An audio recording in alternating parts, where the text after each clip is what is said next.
Hello friends, welcome back to my channel learn with Richa. आज हम कक्षा 10वीं मैथ्स निदानात्मक कक्षाओं हेतु मॉड्यूल के अध्याय 3 दो चर वाले रैखिक समीकरण युग्म के पार्ट 3 में हम प्रश्न 7 को हल करेंगे। आइए देखते हैं। एक आयताकार बाग जिसकी लंबाई चौड़ाई से 4 मीटर अधिक है का अर्ध परिमाप 36 मीटर है। इस स्थिति को रैखिक समीकरण युग्म के रूप में प्रदर्शित कीजिए, है ना। तो ये बहुत इंपॉर्टेंट क्वेश्चन है। इस तरह के क्वेश्चन आते रहते हैं, तो आप सीख लीजिए, है ना। तो सबसे पहले किसकी बात हो रही है? आयताकार बाग में क्या होगी? लंबाई होगी और चौड़ाई होगी, ठीक है ना। तो लिखेंगे माना कि आयताकार बाग की लंबाई, ठीक है ना, आयताकार बाग की लंबाई x व चौड़ाई y है, ठीक है ना। ये हो गया। अब कर लीजिए प्रश्नानुसार।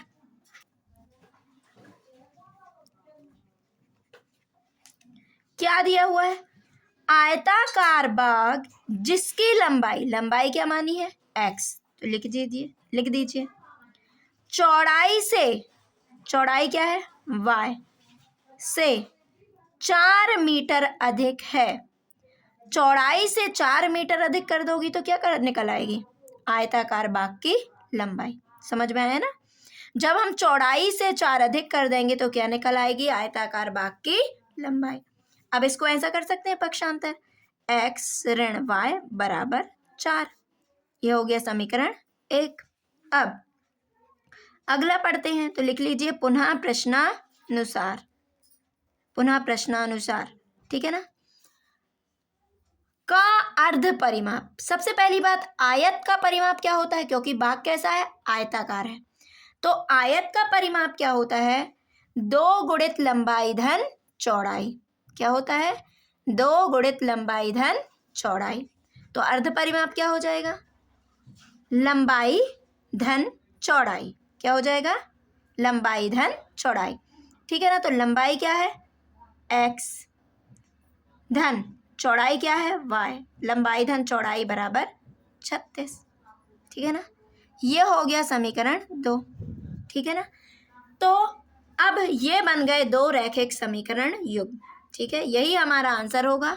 आप बढ़िया यहाँ आंसर डाल के लिख लीजिए x ऋण y बराबर 4 तथा x plus y equal to 36। ये हो गया हमारा आंसर, ठीक है। यदि आपको समझ में नहीं आया कैसे, तो देखिए आयत का परिमाप क्या होता है? आयत का परिमाप कितना होता है? 2 गुणित लंबाई धन चौड़ाई। हमें क्या निकालना है? अर्ध परिमाप। तो अर्ध परिमाप के लिए क्या करोगे? 2 से क्या करोगे? भाग दे दोगे। क्या करोगे? 2 से भाग दे दोगे, है ना। तो 2 से भाग देने पर यह आयत का अर्ध परिमाप बराबर, है ना। अर्ध परिमाप के लिए 2 से भाग दे देंगे, तो 2 से 2 क्या हो जाएगा? कैंसिल। तो क्या आ जाएगा? लंबाई धन चौड़ाई। वही चीज हमने कर दी है, x धन y बराबर 36।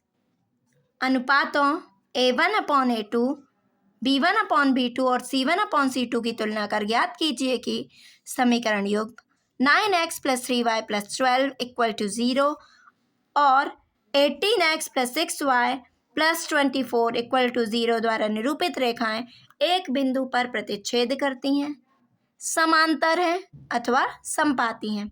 तो ये हमें चेक करना है। तो देखते हैं, ये भी इस टाइप के क्वेश्चन भी आते हैं, आप अच्छे से सीख लीजिए।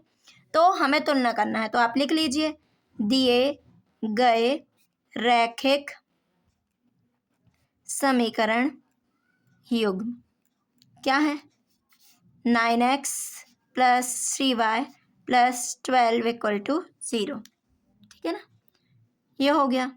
अब अगला समीकरण क्या है? 18x + 6y + 24 = 0। इसको दे दीजिए इक्वेशन नंबर 1, इसको दे दीजिए इक्वेशन नंबर 2, ठीक है ना। अब लिखिए समीकरण 1 की a1x plus b1y plus c1 बराबर 0 व समीकरण 2 की a2x plus b2y plus c2 बराबर 0 से तुलना करने पर, ठीक है ना, ये तो आपसे बन जाएगा, है ना। अब देखो अपन करते हैं, a1 का मान क्या हो गया 9, b1 का मान क्या हो गया 3, a1 b1 c1 ये कहलाएंगे ना। c1 का मान क्या हो गया 12, a2 का मान बताइए 18, b2 का बताइए 6, c2 का 24।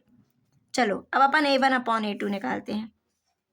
9/18, 9 1 जा 9, 9 2 जा 18, क्या आ गया 1/2। b1 अपॉन b2 3/6, 3 एकम 3, 3 दूनी 6, 1/2। c1 अपॉन c2 क्या हो जाएगा 12/24, है ना। 12 एकम 12, 12 दूनी 24। देखिए क्या ये बराबर है आपस में, है ना। तो लिख दीजिए 1/2 बराबर 1/2 बराबर 1/2। ये किसके मान है a1/a2 बराबर b1/b2 बराबर c1/c2। अच्छा, जब ऐसा होता है तो ये कौन सी कंडीशन होती है, अर्थात अनंततः अनेक हल होते हैं और रेखाएं कैसी होती हैं समपाती होती हैं। कैसी होती हैं समपाती। तो पूछा है निरूपित रेखाएं एक बिंदु पर प्रतिच्छेद करती हैं, समांतर हैं या समपाती हैं, तो क्या होंगी समपाती हैं। आप यहाँ लिख लीजिए, है ना, समपाती हैं। आप लिख लीजिए अतः रैखिक समीकरण युग्म 9x प्लस 3y प्लस 12 बराबर 0 और 18x प्लस 6y प्लस 24 द्वारा निरूपित रेखाएं समपाती हैं। ये हो जाएगा। अब अगला प्रश्न है, निम्न समस्या में रैखिक समीकरण का युग्म बनाइए और ग्राफीय विधि से हल कीजिए। ठीक है, तो पहले तो आपको कभी कभी प्रश्न पूछ लेता है समीकरण युग्म बनाइए, तो आप ग्राफीय विधि थोड़ी टफ पड़ेगी तो आप उसको छोड़ दीजिए। पहले क्या सीखिए समीकरण युग्म बनाना, क्योंकि ये पूछ लेता है ना, 2 नंबर के क्वेश्चन जब बनते हैं, है ना। तो जो जिन बच्चों से गणित नहीं आती है तो वो इस टाइप के प्रश्नों में फोकस कर सकते। निम्न समस्या में रैखिक समीकरणों का युग्म बनाइए। तो आइए सीखते हैं। प्रश्न है, कक्षा 10 के विद्यार्थी ने एक गणित की प्रतियोगिता में भाग लिया। लड़कियों की संख्या लड़कों की संख्या से 4 अधिक है, तो प्रतियोगिता में भाग लिए लड़कों और लड़कियों की संख्या ज्ञात कीजिए। तो हमने ये प्रश्न कर लिया है, आइए देखते हैं। तो ये है वही प्रश्न, हम प्रश्न 6 में भी कर चुके हैं, तो आपको बार बार करने की जरूरत नहीं है। तो आप देख सकते हैं वही है, माना कि लड़कियों की संख्या x और लड़कों की संख्या y मान लीजिए, है ना। लड़के और लड़कियों की संख्या बराबर क्या हो जाए, लड़के धन लड़कियों की संख्या बराबर क्या हो जाएगी विद्यार्थियों की संख्या, तो x धन y बराबर 10। अब वही प्रश्न है, लड़कियों की संख्या लड़कों की संख्या से 4 अधिक है, तो लड़कियों की संख्या x लिए, लड़कों की संख्या से 4 अधिक है, तो ये हो जाएगा और ये समीकरण बन जाएगा। आप कर सकते हैं। एक आयताकार बाग जिसकी लंबाई चौड़ाई से 4 मीटर अधिक है का अर्ध परिमाप 36 मीटर है, तो बाग की विमाएं ज्ञात कीजिए, है ना। तो अब हम एक बाग की विमाएं क्या होंगी, आयत की विमाएं क्या होती है लंबाई और चौड़ाई, यही होती है ना। तो हमें लंबाई और क्या ज्ञात करनी है, चौड़ाई ज्ञात करनी है। ठीक है, तो ये प्रश्न आया समझ में। तो आइए देखते हैं, अभी हमने इसका रैखिक समीकरण रूप भी लिखा है ना। तो अब आइए देखते हैं। सबसे पहले लिख लीजिए, माना कि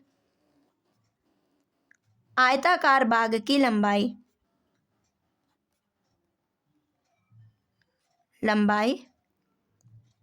x व चौड़ाई y है। तब लिख लीजिए प्रश्नानुसार, आयताकार बाग जिसकी लंबाई क्या है x, चौड़ाई क्या है y, चौड़ाई से 4 अधिक, ठीक है। तो चौड़ाई से 4 अधिक ये कर दिए, तो क्या निकल आई लंबाई, तो x ऋण y बराबर 4। ये हो गया इक्वेशन नंबर 1। अब लिख लेते हैं हम पुनः प्रश्नानुसार, आयत का अर्ध परिमाप, अभी आपने देखा था ना, आयत का परिमाप होता है 2 गुणित लंबाई धन चौड़ाई क्या होता है, ये रफ में है, ठीक है ना। आयत का परिमाप क्या होता है, 2 गुणित लंबाई धन चौड़ाई, यही होता है, ठीक है। अब अर्ध परिमाप निकालना है तो दोनों पक्षों में 2 का भाग दे दो, ये हो गया, 2 से 2 कैंसिल, तो ये क्या हो जाएगा, आयत का अर्ध परिमाप, 2 से भाग है ना, तो आयत का क्या हो जाएगा, अर्ध परिमाप बराबर लंबाई धन चौड़ाई, क्या हो गया, लंबाई धन चौड़ाई। तो लंबाई धन चौड़ाई, तो लंबाई x है धन चौड़ाई बराबर अर्ध परिमाप कितना है, 36, लिख लीजिए 36। समीकरण 2 हो गया। समीकरण 1 व 2 से समीकरण 1 क्या है, x ऋण y बराबर 4 और x धन y बराबर 36, यही है ना। अब देखो, आप विलोपन विधि तो सीखे होंगे या नहीं सीखे तो आपको चिंता की बात नहीं है।